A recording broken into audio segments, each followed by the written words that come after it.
3년 전 가족 여행 중 사고가 났고 아이는 떠났습니다. 3년 만에 전 남편이 다시 찾아왔습니다. 그의 얼굴은 여전히 낯익고 그동안 잊고 살았던 그 시절이 떠오르는 순간이었습니다.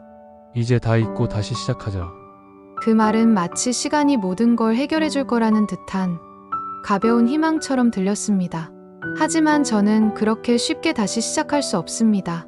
그 마음을 받아들이기에는 제게 너무 많은 상처가 남아 있었습니다.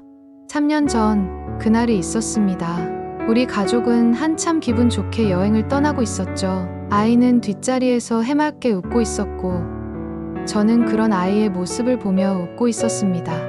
하지만 그 모든 행복이 한순간에 산산조각이 났습니다.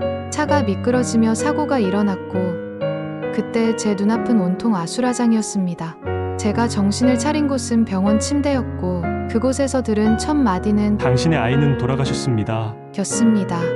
그리고 남편을 보았습니다. 그도 살아남았고 저도 살아있었습니다. 하지만 그날 우리의 아이는 우리와 함께 할 수 없었습니다. 그리고 그 후로 저는 남편의 얼굴을 볼 때마다 그 사고가 떠올랐습니다. 아이의 웃음소리, 차가 미끄러지던 순간, 사고 후에 병원에서 들은 말들, 그 모든 것이 매일 제 마음을 조여왔습니다. 그렇게 마음속에서 반복되는 고통 속에서 저는 결국 이혼을 선택했습니다. 그건 남편을 미워해서가 아니었습니다. 그는 그저 사고에서 살아남은 사람일 뿐 그의 잘못이 아니었습니다. 하지만 저는 그와 함께 있으며 그날의 기억이 그 사고가 떠올라 견딜 수 없었기 때문입니다. 아이를 잃고도 행복을 찾을 수 없다는 생각에 저는 그와 함께 할 수 없었습니다. 그렇게 결혼 생활은 끝났었습니다. 그도 힘들었겠지만 3년 만에 다시 찾아와서 저에게 한 그 말은 그저 더 깊은 아픔을 남길 뿐이었습니다. 다 지난 일이야. 우리 다시 행복해질 수 있어. 그 말이 그렇게 쉬울 수 있을까요? 저는 그가 아는 것보다 훨씬 더 깊고 더 고통스러운 과거를 살고 있었습니다.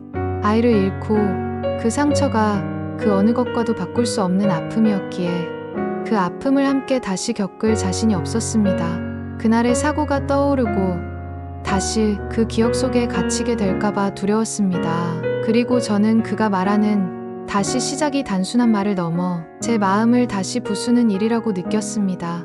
미안해. 난 다시 시작할 수 없어.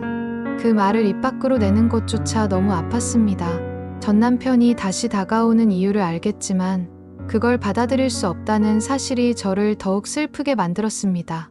제 마음은 여전히 그날을, 그 상처를 놓지 못하고 있기 때문입니다. 그 상처는 결국 시간이 해결해 줄 수 있을까요? 아니, 저는 그 상처를 극복할 힘이 생기면 그때가 오지 않을까요?